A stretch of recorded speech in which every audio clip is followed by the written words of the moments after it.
Good morning, everybody. Welcome back to Breakfast at Fiji One. Today, we're having a phenomenal conversation for those of you who are interested in financial literacy. So, back on the show is the CEO for SPX, Mr. Sheraj Obeyesekere. First of all, good morning to you. How are you doing? I'm good, thanks. This is not the first time we've had you, so we're very excited to have you back. And there are a few things that you have given the time to talk to us about, and this specifically has to do with why investing and savings is important. Let's start off there, because timing, the value of money, is a conversation that we all need to have. So please, why is it important to save and invest? Well, I think savings should be a central part of anyone's planning. Right. Whether you are a father, being the breadwinner of a family, a single mom, or just a young guy or girl coming out of school, because needs evolve and the cost of those needs over a period of time evolve, right? So, and what you could purchase back in the day for $500, maybe 10 years ago, cannot be purchased now for the same amount of money. So constantly we see costs increasing, especially long-term expenses, the cost of long-term expenses increasing. So therefore you need to not only put aside money for the future, which is saving, right, but also find ways where your money can grow while they are being put aside. So that's where investing comes in. Investing has different options, involves a bit of risk, but also involves a bit of reward. Just to give an example, if you're saving money for your child's university education in 15 years from now, as your kid grows up, if you try to save the respective tuition fee available today or published today in a particular university, by the time your kid reaches 18 or 19, that tuition fee is probably going to increase by 50-60%, sometimes even doubles. That's so consistently saving a set amount between now and between the time your kid turns 18 is probably not going to get you that required tuition fees to send him or her to school. I see. So that's where you need to also find a way to not only put aside money, but find options where that money can consistently grow, at least comparatively to how the costs are growing. So that's a more long-term example, but at the same time you have consumption expenses as well. Like I said, cost of groceries, all that increases over time. That is the nature of how economics is. It's not only a case in Fiji. Wherever in the world we have inflation, we have cost of services increasing. Right. So when that happens, and when you have a situation where you know that the value of money is going to diminish over time, or what you can do with that money you're putting aside can diminish over time, it's important to, in some form or manner, talk about or think about how you're going to have investments in different assets that can grow over time and give you more out of that money that you're putting aside. So that's where the distinction of savings and investment comes in. But it's important to know that you need to also save and have funds in savings and also set aside separate funds for investment. So it's good to do both. It's good to do both. It's a good combination to have. Earlier you mentioned that there are in fact some risks, but thankfully there's ways to mitigate that risks. One of the ways that Chese has talked about is to diversify that across various different investments. Indeed. So could you please elaborate a little bit on that? Yeah, so like I said, there are multiple things that you can do if you're looking at investing, even in Fiji. There are different assets, so to speak, that we invest in, right? So depending on the asset, the risk profile also matters to a certain extent. So the key thing is not putting all your eggs in one basket.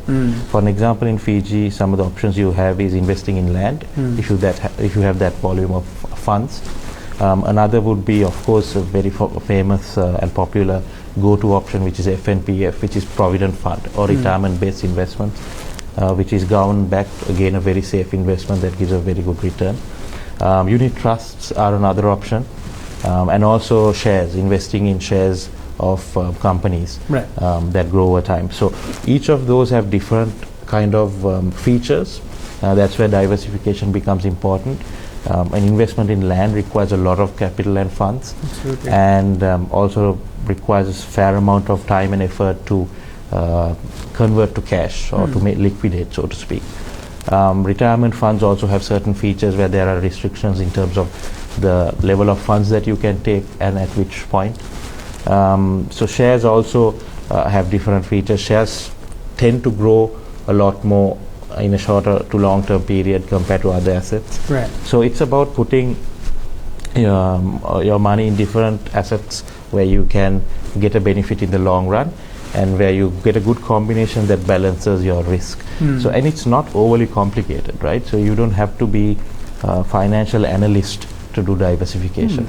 So you've got to try to understand some of these products and work with whatever advices that are available. Now, for an example, in the stock market, we have stockbrokers.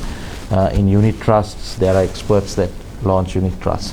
So you can work with these experts and set aside funds in a rational way. Right. Yeah. Well, because South Pacific Stock Exchange deals with things like investment, there's a word that gets thrown around a lot that not too many people might be familiar with, and that's stocks. Yeah. So could you please help us understand what shares or stocks are from different companies? Yeah.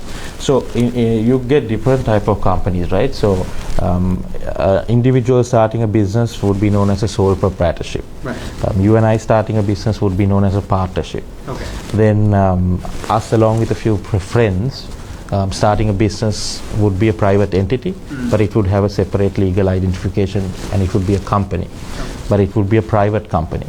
Now, when you say buying and selling shares through the South Pacific Stock Exchange, what we offer is companies that have issued shares to the public or companies that have become public companies. Right. So just to take that example, if you and I start a business with friends and it grows over a period of time, we then decide that we want to now invite members of the public to be shareholders, right? So we would have 10 shares amongst us, but we would then meet a financial advisor and revalue our business and reissue shares so that we can invite members of the public, right? So once that process happens, the members of the public can purchase shares in companies. Okay. So we have 20 companies like that have done that in Fiji, that have taken the step to become public companies and also issue shares to the public and list on the stock market. So once that listings happen, they have the ability, the members of the public have the ability to purchase their shares. So purchasing a share is, like I explained in our example, owning a part of a company, owning a stake in a company. Right. So when that happens, when the company grows over time, the share value or the stock value increases over time, or as a shareholder, you are entitled to certain benefits like parts of profit in the company and things like that. So that is how, in a nutshell, issuing shares work and what it means to purchase stock from a company. Now, there's a little over 20 companies listed under SPX, and I'm sure there's some news that you'd like to share that'll allow other people to have more confidence in investing in these shares. So could you please explain about how the companies that are listed under SPX are performing right now in Fiji? Yeah, so we have 20 companies that are listed on the stock exchange, and the good part about the Fijian Stock Exchange is it's a fair, good representation of Fiji's economy. Right. So these 20 companies are legitimate companies, well-run businesses that are that consumers and members of the public know very well. For an example, we have 3 companies listed under the FMF group. We have the parent company of Aquasafe listed on the stock exchange. We have Fiji TV listed on the stock exchange, and your competitor CFL has listed on the stock exchange. Contiki Finance is another company that is listed in the finance sector. Port Denarau, the port that is used to transport people to the islands and the hotels, very important part of the tourism industry in Fiji, is there. Then we have Fijian Holdings, which is an indigenous investment company.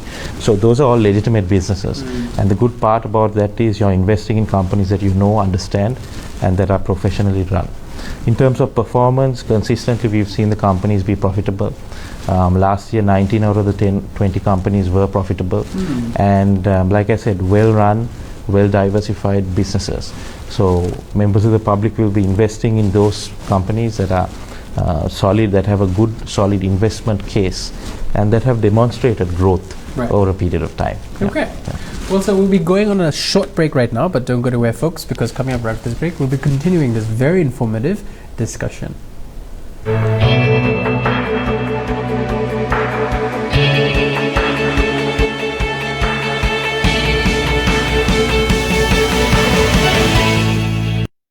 straight back into the conversation with the CEO for SPX, who's telling us a lot about making money through investment. And that's why I'd like to start off this discussion, if you wouldn't mind, sir. For those of us who are interested in making money through investing, how does that exactly work? How does the money come back into their pockets? Yeah, so if you're interested in purchasing shares, there are 20 companies that have listed their shares, and each share in every company has a share price, right? So depending on the company and the company's value, it can range. So we have shares that are below $1, and that can go up to $23 for other companies. So depending on the company's value, the amount you'll have to pay per share differs. So what you do is you first obviously go to a stockbroker firm and kickstart the process of investing. So investing in the stock market has to be done through a stockbroker firm. Okay. And these are 3 firms that are licensed by the Reserve Bank of Fiji and are well equipped and have the competency to advise members of the public on share investments. So once you work with a stockbroker firm and purchase shares, over a period of time you can earn money in 2 main ways. So the share price, which starts at, let's say, $1, you bought a company at the share price of $1, and over a period of time that company does well, and the company is profitable, the company is in an industry that does well. Let's assume it's a hotel. The hotel has good revenue over a year, 12, 24 months. The tourism industry is doing well by and large in Fiji. More tourists are coming. So the industry that the company operates in is doing well. The company is well run. There's confidence in the company. So when that happens, more investors tend to buy shares in that particular company. And as more investors tend to buy shares, the share price based on demand will start going up in that company. Right. And when that happens, you have technically entered it at $1 and you have bought shares at $1, but after 24 months, maybe it's $2.50. So over a period of time, the company has done well. Investors have recognized that, more demand for the company's stock, and the company's share price has increased. And when that happens, you have an opportunity to realize on your investment, which is to sell the share and get the profit of purchasing it for $1 and selling it for $2.50. So that's $1.50 in profit. That's one aspect. Now, in the meantime of your company having growth, and when you were holding shares for 24 months, companies also, as they perform well, they become profitable. Right. And when they become profitable, one key benefit as a shareholder of a company is that you are entitled to dividends if the company decides to issue dividends. Dividends are a part of the company's profit that are issued to shareholders as a benefit of being shareholders, or to reward and recognize shareholders. So as you were holding those shares in that technical company for 24 months, the company could have potentially done a couple of dividend disbursements as the company is profitable. So that's another way. It's similar to interest, but it's not exactly interest, because interest is a guaranteed fixed income. This isn't. This isn't guaranteed.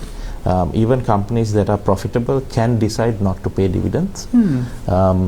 But what we've seen in Fiji, by and large, is most companies do pay dividends. Right. And that's a good characteristic about the Fijian stock market. So 2 ways that you can earn. You can buy a share at a certain price. As the company grows, the share price will increase because the demand for the share increases, and you sell it. But in the meantime, as you hold it, the company may issue dividends, and you can get a small portion of the profit as well. Now, when I say small portion of the profit, it's proportionate to the shares you own.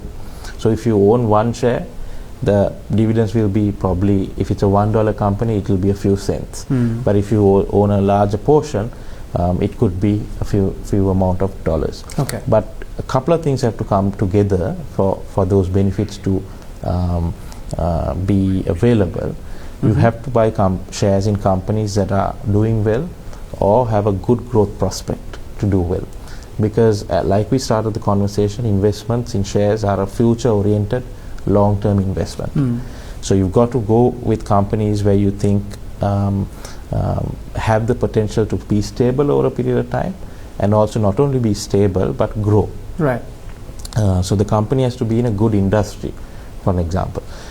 Now won't be a good time to buy a share in a company that is in the business of videotapes, because that industry at large is not doing well. It's dying out, yeah. It's dying out. So similarly, if you think Fiji is a good tourism destination, if you think the industry can grow, and if you think a lot of work is happening from the government from that side, then put your money in tourism. You put your money in a tourism or a tourism-related stock. So that's an example of factors that have to come together. I'm sure that there are methods by which you are able to indicate which companies are very risky to invest in. So if the people are interested to know which companies they need to be wary of, what are some of the indicators, what are the things they need to watch out for before they decide to invest? Well, first of all, what we've done in Fiji is by setting up stockbroker firms, 3 firms that are experts at understanding these risks, the potential rewards, and whose daily job is to essentially watch the stock market, watch these companies in an investment space. That managing of risk and that advice, members of the public will have help. Right? So it's not easy to sometimes get off the cuff and start analyzing risks of companies. So that is where stockbroker firms will provide assistance, but in a technical sense, in terms of certain ratios that you can analyze. But there are also telling signs that you generally can, even as a person that doesn't understand finance, that you can pick up. If a company is consistently making losses over a period of time, if a company, like I said, is in an industry that doesn't have strong prospects, if the company is regularly missing their financial targets, regularly missing out on disclosing their financials over a period of time, then you might want to stay out of that company. Or if the company's executives are often tangled in controversies, and those are more like qualitative factors. So it's a combination of factors that you've got to understand. And if the company's competitive landscape, for an example, if the company is in the business of water bottles, right? If you see a company that coming in strong, dominating the industry, increasing its market share, then you can naturally assume that the company in which you've invested that also does water is probably not going to have a good not going to have good prospects for the next few years. So it's a qualitative number of factors, but for technical assistance, data-based assistance, the stockbrokers will provide that, and investors can always rely on the expertise of stockbrokers who will tell you these stocks are probably risky for the next 12 years, 12 months, etc. Which is why it's a good idea to invest with SPX. Indeed. Yeah. There's one particular company that I'd like to shed some light on. That's Sridhar Motors, because they are in fact trying to enter into the market, but they're doing so through an IPO. Now, before we talk about Sridhar Motors, can you please explain what an IPO is? Yeah, an IPO is what we call an initial public offering, right? So going back to our example where we talked about how a company is first private, then takes a decision to go public and issue shares to the public, that's essentially the process that we call an IPO. So what is happening right now is we have 20 companies that have already listed on the stock exchange. Sridhar intends to be the 21st company by issuing shares to the public for the first time. Now that process is called an initial public offering, and they are offering 9 million shares at $1, where members of the public can, with a minimum investment of $1,000, purchase shares. So that process is called an IPO. They do that by providing information on the company's industry, valuation, future prospects, through a document called a prospectus. So that's an information document that investors can read and consider when deciding to invest. So companies do IPOs mainly, and in this case issuing shares for the public, to the public for money, to attract funds to grow their business. So that's the entire purpose. What they'll be doing is they'll be raising 9 million, using it to grow their business, and over a period of time, if they're successful at that, and if they're profitable, that share price of $1 could potentially increase, and people that participate and purchase shares in that IPO could potentially sell it and get a profit. So that's the concept of an IPO. Now, it's different from the other 20 companies because those companies have already gone through that process. If you want to buy shares in FMF, please, Kontiki, Port Denarau or Fijian Holdings. It's up to you. Yes, you would. It's up to you. Plus, you would definitely be buying it from other investors that hold shares. In an IPO, for the very first time when it happens, you buy shares directly from the company. So that's the distinction. IPOs are fairly rare in Fiji, but we've had a bit of momentum since 2024. So we had Sun Insurance that did an IPO, and now we have Sridhar that are doing an IPO. So it is a good opportunity for new investors to go in and get a feel of the stock market, because generally we have seen in Fiji, once companies are listed for the first time or do an initial issuance of shares, the share price does tend to improve from there on, because there generally is a concept where when a company is fairly new, when they enter a market, there's a lot of activity around it. Well, by activity I mean a lot of buyers and sellers are interested. Remember, for shares to be successful, there has to be activity. There has to be both the buy market where people are interested in buying, and people that are holding shares willing to sell. So that's how that activity happens, and that's how the share price gradually increases. Yeah, so that's the concept of an IPO. So yeah, it's a good opportunity for the public as well to consider it. And again, the stockbroker comes in.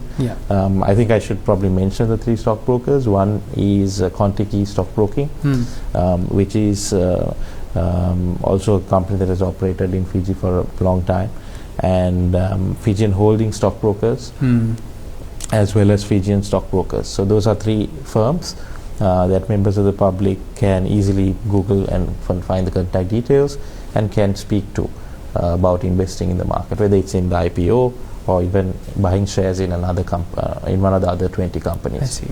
Yeah. Well, sir, unfortunately, all good things must come to an end. Yes. We've come to the end of this very informative discussion. Thank you so much for sharing this information to those who are potential investors in the future.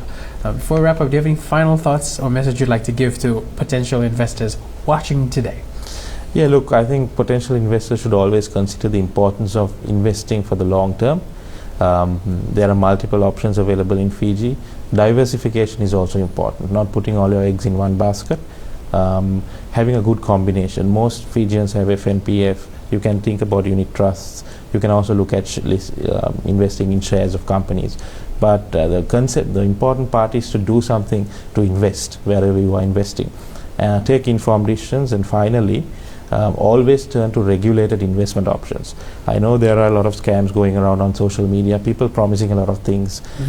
If it's too good to be true, chances are that it's probably not true. So go for regulated investments that are linked and linked to the Reserve Bank of Fiji or regulated by the Reserve Bank of Fiji. So it's your money at the end of the day. It's important that the decision to invest you give a lot of thought to, and you do it in the right place, so that information and responsibility is important. Appreciate that. Again, sir, thank you so much for your time. This has been a wonderful casual conversation. For anybody watching, I'm hoping that you enjoy it. We'll be seeing you soon after this break with Rowena coming back for credits.